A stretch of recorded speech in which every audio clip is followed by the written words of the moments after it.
Manya was the youngest of 5 children. Her father was a science teacher and was able to speak 5 languages. Her mother took good care of the children. Because the family was poor, she often made their shoes.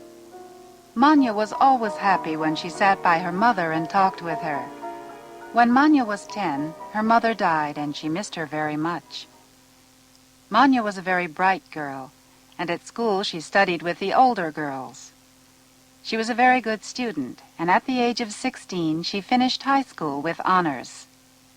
Even after she left school, she did not stop studying. She also taught some children in her town. After a few months, Manya wanted to study at a university, but in those days, girls could not enter a university in Poland. They had to go to another country to study. Manya had a sister who also wanted to study at a university, but they were too poor.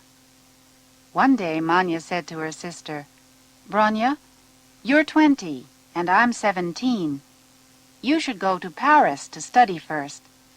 I'll try to send you some money from time to time." 6 years later, Manya was able to join Bronya in Paris, and she changed her name to Marie. She took mathematics and physics at the Sorbonne, and she worked very hard. In less than 2 years, she became the top student in the physics class.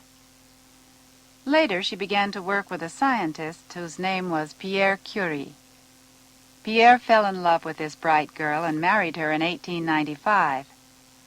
After their first baby was born, Marie began to teach in a women's college.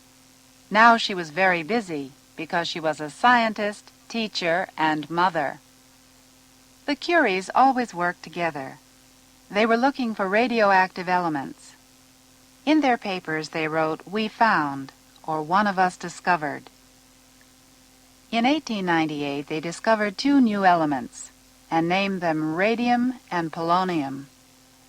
For this work they were given the Nobel Prize in Physics in 1903.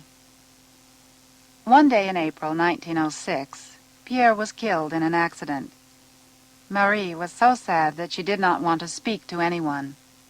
In her diary she wrote, "Pierre is sleeping his last sleep. It is the end of everything." Marie thought she could not live without Pierre, but she had to continue her studies. The Sorbonne asked her to teach in her husband's place, and later she became the first woman professor in Paris.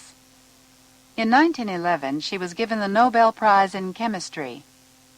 She continued studying all her life. Madame Curie died on July 4, 1934.